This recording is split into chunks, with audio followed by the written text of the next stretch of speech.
हम प्रभु को धन्यवाद करते हैं इस समय के लिए।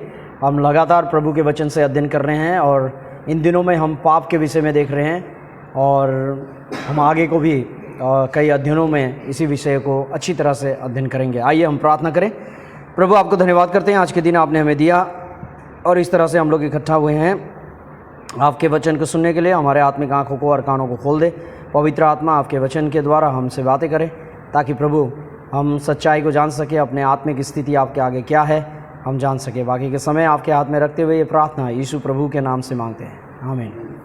तो हम देख रहे हैं इन दिनों में कि आदम में हम पापी हैं और हमारा जो स्थिति है जन्म से ही, माँ के गर्भ से ही परमेश्वर के आगे एक पापी के रूप में है और हमारा मन पापों से भरा हुआ है। इस विषय को हम लोग देख रहे हैं। विगत के अध्ययन में हमने देखा कि परमेश्वर जो है हमारे मन को देखता है।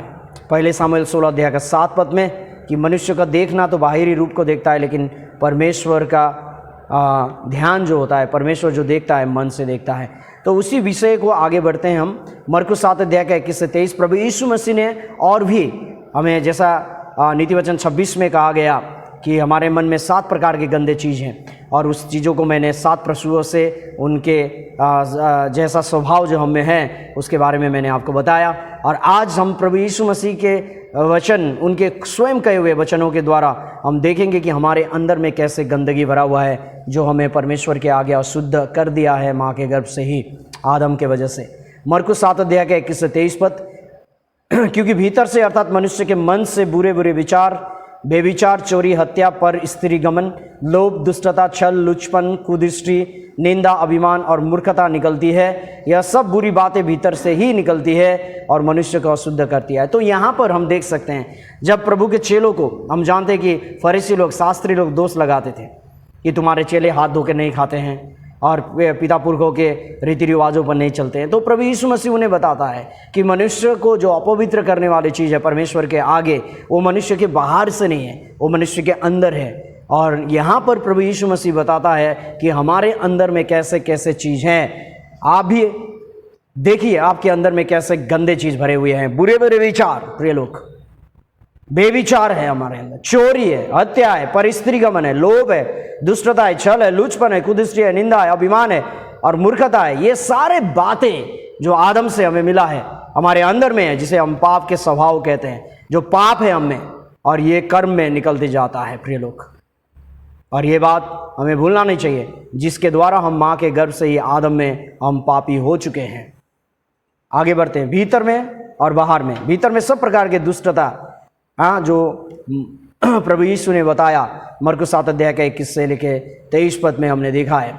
तो ये सारे चीज़ों को हम बाहर के चीज़ों से ढकते हैं, जैसे कि सामाजिक स्थितियों से हम समाज में रहते हैं और इसलिए हमें डर बना रहता है, इसलिए हम दूसरे के घर में जा के चोरी नहीं करते, और विभिन्न प्रकार के चीज़ों को हम नहीं करते जो कि गंदा चीज़ हमारे अंदर में है, जैसे झगड़ा, चोरी, हम डहा, ईर्ष्या, ये सारी चीज़ों को हम कर्म में प्रायः नहीं दिखाते हैं, हम छुपाते हैं अपने से। क्यों? क्योंकि हम समाज में हैं, हम समाज की स्थितियों की वजह से। और दूसरा, अच्छे कामों को करके हम छुपाते हैं। अंदर में सब प्रकार की गंदगी है, लेकिन बाहर में अच्छे कामों को दिखाते हैं। और सबसे तीसरी बात यह है कि ये तीसरी प्रकार की चीज़ों से, जो कि धार्मिक चीज़ों से हम अपने को ढकते हैं, जैसे प्रार्थना, दुआ और विभिन्न प्रकार के धार्मिक कार्यों के जरिए हम उस गंदगी को ढकने का कोशिश करते हैं। लेकिन हम मनुष्य के नज़र में ढकते होंगे, लेकिन परमेश्वर के नज़र में नहीं ढक सकते, क्योंकि बाइबल कहता है अशुद्ध वस्तु से शुद्ध वस्तु कौन निकाल सकता है। अय्यूब 14 का 4 पद कहता है कि कोई नहीं निकल सकता। परमेश्वर के आगे मनुष्य जो भी कर ले, वो कभी भी परमेश्वर के आगे अच्छे बातों को नहीं निकाल सकता, क्योंकि परमेश्वर जो है हमें अंदर से बाहर देखता है। लोग क्या करते हैं? बाहर से देखते हैं, लेकिन परमेश्वर अंदर से बाहर देखता है। तो इन चीज़ों को हमें याद करना चाहिए कि हमारा स्थिति परमेश्वर के आगे ऐसा है। यिर्मयाह 17 का 9 और 10 पद में लिखा है, मन तो सब वस्तुओं से अधिक धोखा देने वाला होता है, उसमें असाध्य रोग लगा है, उसका भेद कौन समझ सकता है। मैं यहोवा मन की खोजता और हृदय को जांचता हूं, ताकि प्रत्येक जन को उसकी चाल चलन के अनुसार अर्थात उसके कामों का फल दूं। प्रिय लोग, हमारा मन हमें धोखा देता है, इसमें असाध्य रोग लगा है। किसका रोग लगा है? पाप का रोग लगा है, जो कि आदम से, हमें माँ के गर्भ से ही मिला हुआ है। ये रोग, प्रिय लोग, लेकिन हम धोखा देते हैं अपने आप को। हम कहते हैं कि दूसरों से हम अच्छे हैं, दूसरों से अच्छा काम कर रहे हैं, हम प्रभु का सेवा कर रहे हैं, प्रभु का आराधना कर रहे हैं, प्रभु को दे रहे हैं, प्रभु का सेवा में कर रहे हैं प्रभु। हाँ, प्रभु को हम देने का कोशिश करते हैं, उसे खुश करने का कोशिश करते हैं, लेकिन ऐसा कभी नहीं हो सकता, क्योंकि इसमें असाध्य रोग लगा है, पाप का रोग लगा है। और इस पाप में मन से हम परमेश्वर को कभी भी अच्छी वस्तुएं चढ़ा नहीं सकते। और इन सारे चीजों का जांच जो करता है वो परमेश्वर करता है। और हमें जब हम मर जाएंगे परमेश्वर के आगे खड़े होंगे, इन सारे पापियों का परमेश्वर न्याय करेगा, आपका न्याय करेगा। आपका मन कैसा है आप देख लिए, आपका मन कैसा है। जैसा कि एक जूठन का बर्तन, जो हम खाए हुए चीजों को, जूठे को हम फेंकते हैं एक बर्तन में, और उसमें अगर पानी डाल दे, अगर उसको भर के पानी डाल दे तो क्या होता है, कुछ समय बाद वो जितना भी जूठा सड़ा हुआ चीज जो भी है वो नीचे चला जाता है और ऊपर में पानी साफ दिखाई देता है। लेकिन पानी ऊपर से साफ दिखाई देने का मतलब ये नहीं है कि वो बर्तन साफ सुथरा है या उसमें अच्छी वस्तुएं हैं, साफ है, सुधरा है वो पानी, नहीं। अगर आप एक डंडी को डालकर उसे हिलाते हैं तो आपके अंदर में, जो उस बर्तन में अंदर में जो सारे गंदगी होता है वो ऊपर के निकल के आते हैं। ऐसा ही है, ये किसका मन है प्रिय लोग? आप सब कहिए मेरा मन। हम अब किसके जांच करा रहे हैं? दूसरों को नहीं, खुद अपना जांच करा रहे हैं। और हम देख रहे हैं कि आदम में हम पाप में पैदा हुए हैं, पाप के स्वभाव के साथ, और ये सारा पाप जो है हम में है, हमारे मन में भरे हुए हैं। तो व्यवस्था क्यों परमेश्वर ने दिया? व्यवस्था क्या है? व्यवस्था कई लोगों में गलत फहमी है, 10 आज्ञा के विषय में गलत फहमी है, इसके बारे में हम बातें करेंगे। कई लोग सोचते हैं और पास्टर लोग विशेष शिक्षा देते हैं लोगों को कि 10 आज्ञा पालन करके स्वर्ग जाओगे। सही में? आज मैं बताऊंगा कि व्यवस्था अगर नहीं होती तो आप पाप को नहीं जान सकते हैं। व्यवस्था का काम है सिर्फ पाप की पहचान कराना, और वचनों से हम आगे को देखेंगे। व्यवस्था जिसमें कि 10 आज्ञा विशेष हम मानते हैं। व्यवस्था जो है पाप का वर्णन करता है। होशिया 8 का 12 पद। मत सोचिए कि 10 आज्ञा सिर्फ परमेश्वर का सारा व्यवस्था है, नहीं। होशिया 8 का 12 में परमेश्वर क्या कहता है? मैं तो उनके लिए अपनी व्यवस्था के लाखों बातें लिखता आया हूं, परंतु वे उन्हें पराया समझे। परमेश्वर कहता है कि लाखों व्यवस्था, लाखों व्यवस्था, अब किसको पालन करेंगे? किसको? और 10 आज्ञा जो है वो है सारांश, सारे व्यवस्था का निचोड़ हम कह सकते हैं 10 आज्ञा है। ये 10 आज्ञा में हम देखेंगे कि ये 10 आज्ञा में 1 से लेकर 4 तक क्या है? परमेश्वर और मनुष्य के बीच में डायरेक्ट। लेकिन 5 से लेकर 10 तक का जो 6 आज्ञा है वो सारा का सारा मनुष्य के बीच की बात है। और ये सारा मिलाकर हम जान सकते हैं कि ये व्यवस्था जो है पाप की पहचान कराता है। मान लीजिए कि ये 10 आज्ञाएं निर्गमन 20 अध्याय में लिखा गया है, 3 से लेकर 17 पद तक इसके बारे में पढ़ सकते हैं।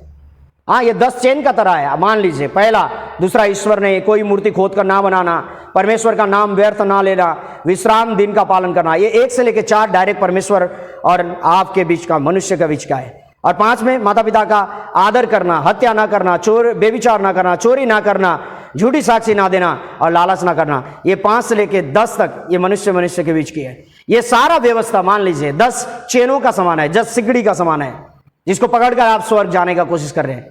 इनमें से कितना जो सिकड़ी है या तो चेन है, अलग होने से आप नीचे गिरेंगे। कितना?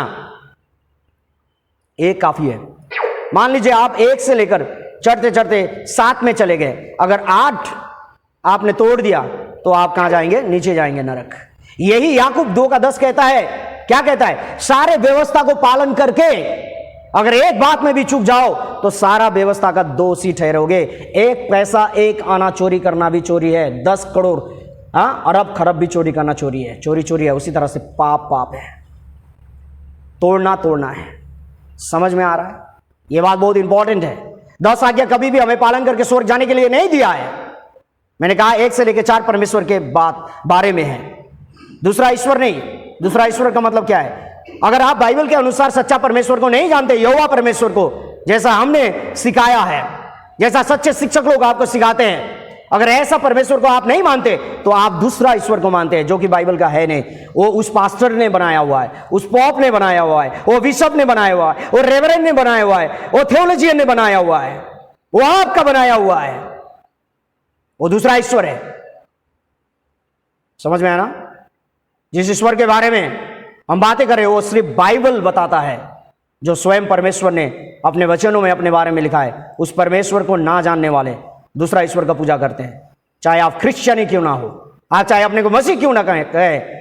जैसा यहूदी लोग भी यही गलती करते थे। यहूदियों ने क्या कहा, हम परमेश्वर को मानते हैं, परमेश्वर हमारा पिता है। परमेश्वर ने, यीशु ने क्या कहा, यूहन्ना 8:44 ने, तुम्हारा पिता परमेश्वर नहीं, तुम्हारा पिता अब्राहम नहीं, तुम्हारा पिता क्या है, शैतान है। क्या है तुम्हारा पिता? शैतान है। समझ में आया ना? होजिया 4:6 में कहता है, मेरे ज्ञान की कमी की वजह से मेरी प्रजा नष्ट हो गई। ये लोग, यहूदी लोग, जो चुने हुए लोग, वो लोग तो परमेश्वर को नहीं जानते थे। ये बात केवल पुराना नियम का है। नया नियम में रोमियो 10 अध्याय में पौल क्या कहता है, मेरी मन की उत्कट इच्छा यह है कि मेरे भाई लोग उद्धार पाए, क्योंकि उनमें तो जोश तो है लेकिन बुद्धिमानी के साथ नहीं। प्रिय लोग, आज यही गलती आप भी कर रहे हैं। आप में जोश है परमेश्वर के लिए, लेकिन परमेश्वर का ज्ञान नहीं है। आप नष्ट हो रहे हैं, नरक जा रहे हैं। आप मूर्ति पूजा करते हैं, मूर्ति पूजा कैथलिक लोग तो खुलकर करते हैं, लेकिन प्रोटेस्टेंट लोग आप भी करते हैं। लालच करना भी मूर्ति पूजा है। समझ में आ रहा है? मूर्ति पूजा, लालच, लोभ मूर्ति है। आपके अंदर में परमेश्वर के बाहर जो भी है, चाहे आपके माता पिता हो, चाहे कोई भी हो, अगर आपके मन में विशेष जगह को रखा हुआ है परमेश्वर से भी अधिक, वो मूर्ति है। समझ में आ रहा है? आपका पैसा आपके लिए मूर्ति है। आपका मालिक परमेश्वर नहीं, आपका पैसा, शोहरत, नाम, यश, ये आपका मूर्ति है। समझ में आ रहा है? ये भी तोड़ दिया हमने। परमेश्वर का नाम व्यर्थ में ना लेना। हम कुछ भी हो जाता है, कुछ गलत हो गया, oh my God, oh Jesus, क्या है? गलती खुद करो और यीशु का नाम लो, परमेश्वर का नाम लो। ओ गॉड, क्या है ये? व्यर्थ में लिया, ये भी तोड़ा आपने। और विश्राम दिन का पालन करना। विश्राम क्या है? विश्राम दिन पालन कर सकते हैं आप? मनुष्य ने जब पाप किया, अदम के वाटिका से परमेश्वर के उस विश्राम को तोड़ दिया है। और परमेश्वर मनुष्य को जो विश्राम देना चाहता है, वो पापों से क्षमा करके अनंत काल के लिए स्वर्ग में देना चाहता है।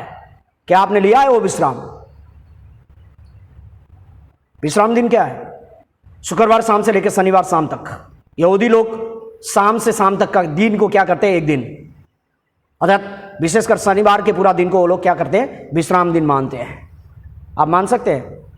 ये तो यहूदियों को दिया गया है। और प्रभु का सेवा विश्राम के दिन में नहीं होता। प्रभु का सेवा होता है सप्ताह का पहला दिन, जिस दिन प्रभु यीशु मसीह मृत्यु से जी उठा, और चेलों लोग सप्ताह के पहले दिन इकट्ठा होते थे। विश्राम दिन को पालन कर सकते हैं आप? प्रिय लोग, ये क्या बताना चाहता है परमेश्वर का वचन?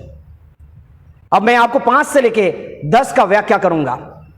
ऊपर का तो हमने तोड़ा ही है, क्योंकि हम जिस परमेश्वर को बाइबल के अनुसार ना जानकर, पास्टर का बनाया हुआ, लोगों का बनाया हुआ, थियोलॉजियन का बनाया हुआ, बड़े बड़े पीएचडी करने वाले लोगों को बनाया हुआ, बाइबल कॉलेज के टीचर लोग का बनाया हुआ ईश्वर को अगर पूजा कर रहे हैं, और खुद अपने बनाए हुए ईश्वर को पूजा कर रहे हैं, तो हम दूसरे ईश्वर को पूजा कर रहे हैं। उस चेन को हमने तोड़ दिया है। हम 5 से लेकर देखेंगे।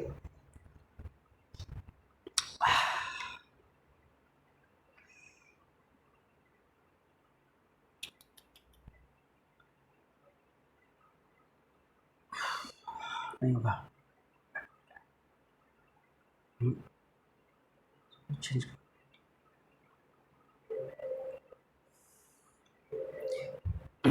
हम व्यवस्था विवरण में जाएंगे। व्यवस्था विवरण 21 अध्याय का 18 पद को मैं पढ़ रहा हूं। यदि किसी के हठीले और दंगत बेटा हो, जो अपने माता पिता की बात न माने, किंतु ताड़ना देने पर भी उसकी ना सुने, तब उस नगर के सब पुरुष उसे पथरवा करके मार डाले। यूं तो अपने मध्य में से ऐसी बुराई को दूर करना, तब सारे इजराइल सुनकर भय खाएंगे।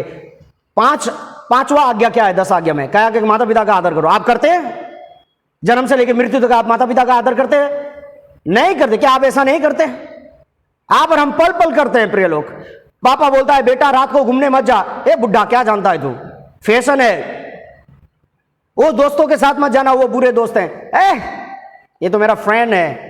हाँ, मानते हैं आप पापा की बात, मम्मी की बात? बेटी लोग, बेटी रात को घूमने मत जा, बुरा समय है। माँ, पार्टी है आज, बर्थडे पार्टी है, शादी का पार्टी है, क्या पार्टी है, बैचलर पार्टी है, जाता है।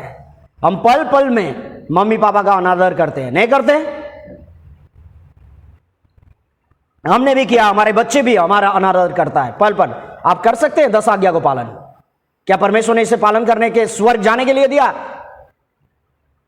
आपके पाप को बता रहा है 10 आज्ञा। और उसी तरह से हम देख सकते हैं मत्ती रचित सुसमाचार 5 अध्याय का 21 पद में हम देख सकते हैं किसके बारे में? हत्या के बारे में। तुम सुन चुके हो कि पूर्व काल के लोगों से कहा गया था कि हत्या ना करना, और जो कोई हत्या करेगा वह कचहरी में दंड के योग्य होगा। प्रिय लोग, क्या कहा गया यार? हाँ, हत्या ना करना। जो कोई हत्या करेगा क्या होगा? कचहरी में दंड के योग्य होगा। लेकिन प्रभु यीशु मसीह क्या कहता है मत्ती 5 अध्याय का 22 पद में?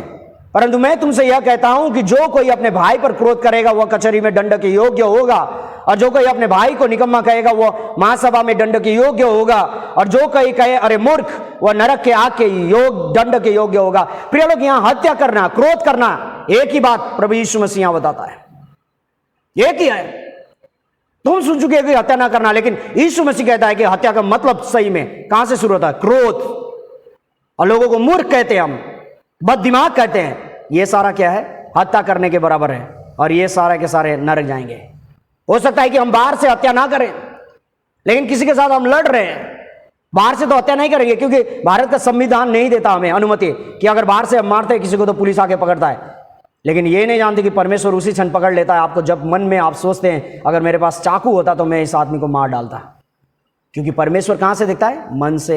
और आप जब मरेंगे परमेश्वर के आगे, न्याय सिंहासन के आगे, प्रकाशित वाक्य 20 अध्याय में सारे मरे हुए का न्याय जब होगा, आप उसके आगे खड़े होंगे तो परमेश्वर कहेगा कि तूने करोड़ों बार हत्या किया है। और आप कहेंगे कब? तो आपके मन में दिखा देगा, पहले तूने इस समय, इस घड़ी इस आदमी के बारे में सोचा था, इस आदमी के बारे में सोचा था, इस आदमी के बारे में सोचा था। आपको पूरा दिखा देगा, क्योंकि परमेश्वर कहां से दिखता है? मन से। आप बच सकते हैं। आप सोचते होंगे कि मैंने बाहर किसी को मारा नहीं, लेकिन अंदर अंदर में आपने किसी को बारे में गलत सोचा, चाकू मार दूंगा, छुरी मार दूंगा, पिस्तौल, बम से उड़ा दूंगा, ये सारे बातें सोचा है, तो आपने उसका हत्या किया है। क्योंकि परमेश्वर कहां से देखता है? अंदर से। क्रोध। पहले यूहन्ना 3 का 15 पद में लिखा गया है, जो कोई अपने भाई से बैर रखता है वह हत्यारा है, और तुम जानते हो कि किसी हत्यारे में अनंत जीवन नहीं है। बैर रखना, दुश्मनी करना क्या है? हत्या के समान है। प्रिय लोग, आपने नहीं किया बैर किसी के साथ? हम पल पल करते हैं बैर लोगों के साथ। आप पालन करेंगे 10 आज्ञा को? या 2 स्त्रियां हैं जो लड़ रही है, और एक स्त्री सोच रही है कि अगर मेरे पास गन होता, बंदूक होता, तो मैं उसे उड़ा देता। समझ में आया ना? हत्या कहां से शुरू होता है? छोटी छोटी बातों से। क्योंकि हमारे अंदर में है वो जो कर्म में बाहर निकलता है, समय के अनुसार, अवसर के अनुसार। और यहां पर मैं एक वीडियो दिखाना चाहता हूं आपको। यहां 2 स्त्रियां हैं। हाँ, पार्किंग का बात है। एक स्त्री अपने गाड़ी में बैठकर कुछ लिख रही है, और दूसरा स्त्री ने अपना दरवाजा कार का खोला और दूसरे पर थोड़ा सा ठोकर मार दिया। यहां से शुरुआत होता है। क्या होता है इन दोनों का? आप देख सकते हैं क्या करते हैं लोग। हत्या बहुत ही छोटी छोटी बातों से शुरू होता है, क्योंकि हमारे अंदर में है।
आप देख सकते हैं इन लोग का शेर बाहर निकल रहा है, वो हिंसा क्रोध बाहर निकल रहा, हत्या बाहर निकल रहा है प्रिय लोग।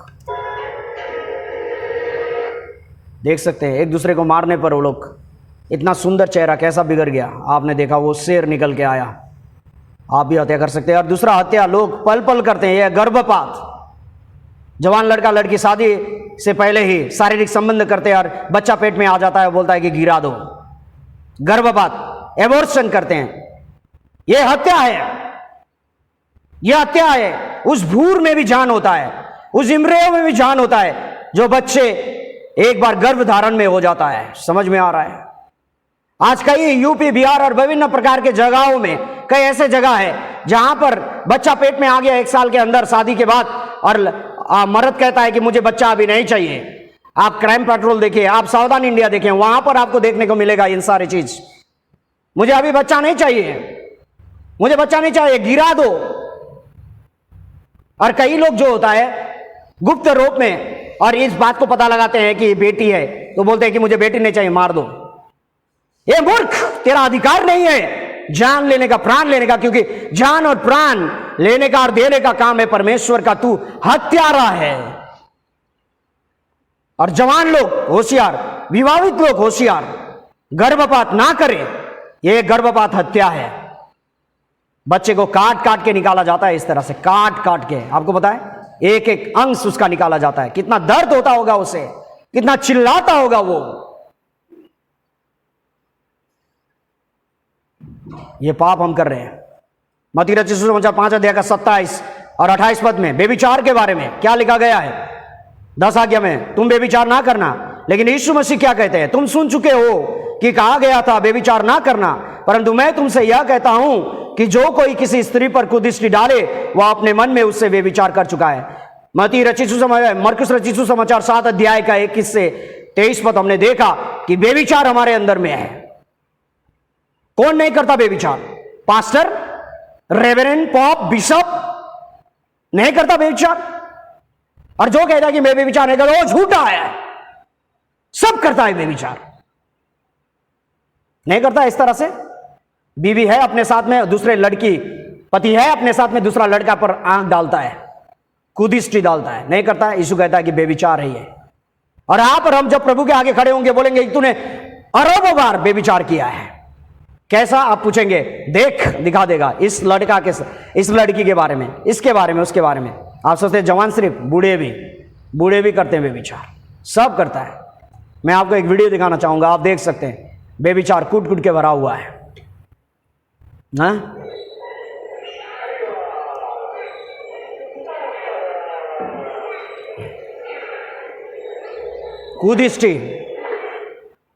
कुदृष्टि डालना,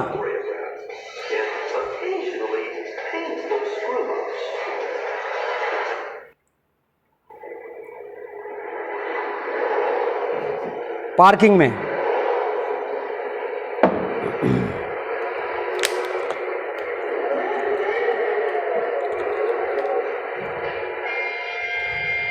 किस में नहीं है बेविचार?